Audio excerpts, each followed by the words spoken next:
Well, here we are at Sam's Antique Motors. I'm Sam Wilson, and I'm standing here with Danny Kerr of Kerr's Dustless Blasting, and we've spent about a day and a half blasting the frame and the cab and the bed and Everything. And we had just everything. So, Danny, tell us about the process.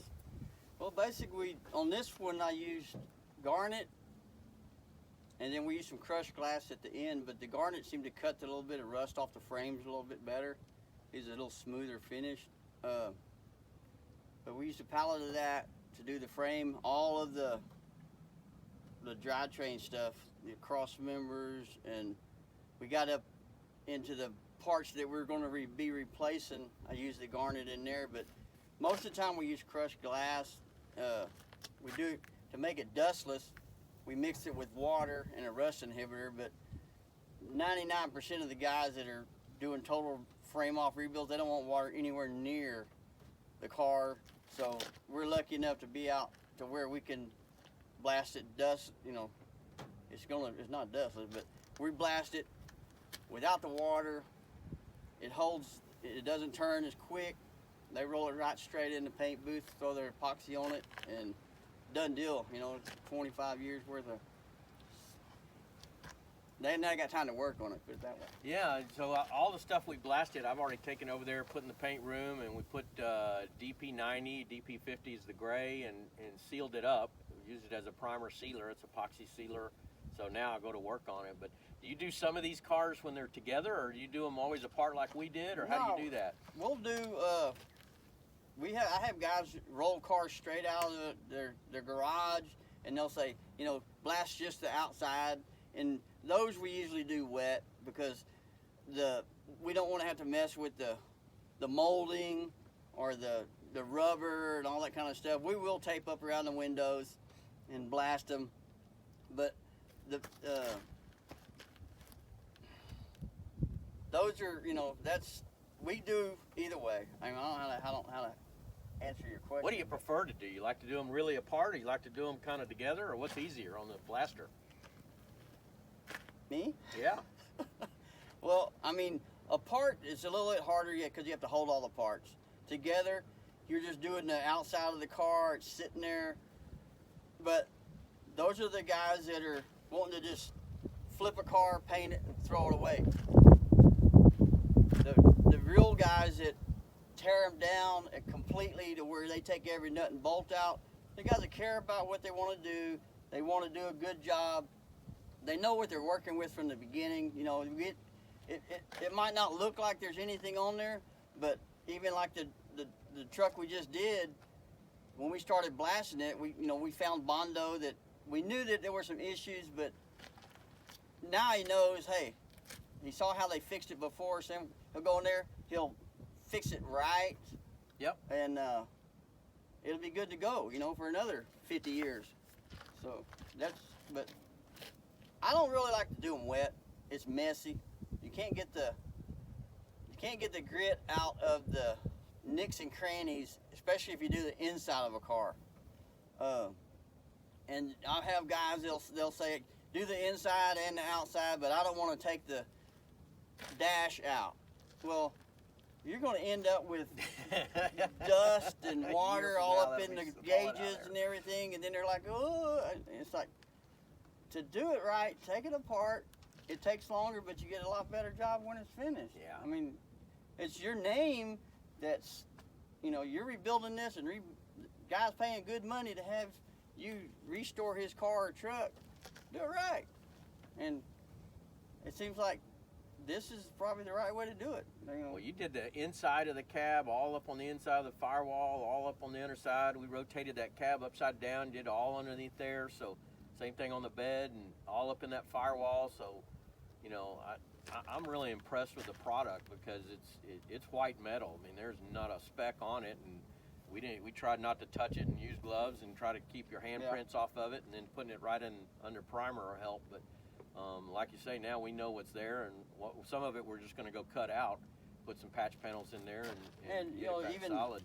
Even like you just said, cut. You know, we get these cars that there's no floorboard or whatever, and the guys are like, I'm going to cut it out, so don't do the floorboard. I'm like, well, give me the pin or mark it where you're going to cut it out, and I'll blast up to that point, maybe a couple inches more. That way you got a good clean weld, something to weld to. You can't weld to rusty floor. So we'll, you know, that'll save them some time and money. I'll blast whatever you want blasted, but there's no sense in blasting all that if you're going to just go in there and cut it out. So what we'll do is we'll mark it off, we'll blast it, we'll give him a good clean surface to weld to.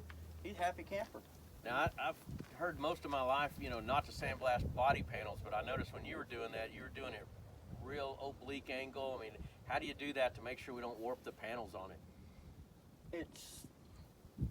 You got to back off from it, and you might have to blast, say you were blasting a door or something, you might have to blast it 4 times. You know, I'm not going to sit down there and go 6 inches from it and ride it because it's got 7 or 8 layers of paint on it. I'll get back, and it might take me an hour to do one door, but it's not going to warp it, you know, knock on wood. But well, on the hood on that thing in particular, you know, that's really thin, and I noticed you were staying back way off, doing it light pass, and you had almost flat to the metal. Yeah, it's real oblique. You try to get up under there, and some cars that have been repainted, you know, that weren't good paint jobs or whatever, if you get up going under there, the paint will just start flying off. Yeah. And then you just kind of you go over it because you want to leave a little profile for the sealers and stuff to fit, but you know, just take your time. I mean, when I blast stuff, I blast it like it's my own, with, you know, with the flopping or whatever. If it does start to vibrate, I'll put my hand on it so I can feel it and steady it, because I don't want the metal to sit there and do this because it's stretching it. Yep. So I'll put my hand on it, take my time, and hopefully things come out all right, you know. I think they did. Is there any lessons learned of anything we do differently and do this again? Bring more garnet. Bring more garnet. So no, I think it went pretty good. We ended up doing, you know, some extra stuff, so it was. I think he'll be pleased with it. When he says extra stuff, he means an entire trailer, a gas pump skin, 6 lawn chairs, 2 engine stands. Hey, like just a little extra stuff. I tell him, I say, if I'm here, if you need something blasted, bring it on out. You know, I'll blast it as much as I can. You know, we use a pallet and a half. So most cars, maybe a pallet. You know, I've blasted an Allied van lines that I do for this guy, and I use like 3 pallets of glass on it, but it, you know, it takes me 2 days to do that, but it's just straight on, you know, blasting. You don't have to crawl in the cab, lay on your back, get up in there, you know, trying to get all the little holes that you gotta make sure that there's no rust or corrosion in there, because like you said, you want it done right. Yeah. Now you're over in Pearland. We're obviously in LaGrange, and Danny drove over and spent 2 days with us. 2.5 days actually, but how far are you willing to kind of go if somebody wants some work done? I mean, I've gone Dallas, here, I go, it just depends. I mean, I don't want to drive to Dallas to do a front end of a car, because it's going to cost more than gas to go there to do it. If it's worth my while, you know, I'll come and go as far as I have to go. I don't want to go to Louisiana because weight station. Yeah. All right. Well, Danny Kerr, Kerr Dustless Blasting, got his phone number right here, 713-410-1399. So if anybody needs some blasting, I know I sure am happy with the product. And Danny went to high school with Kevin, the owner, and we had a nice time with a couple of dinners. And so if you need some work done, we'll give Danny a call. We'll see you next time.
tracking and documenting your restoration project.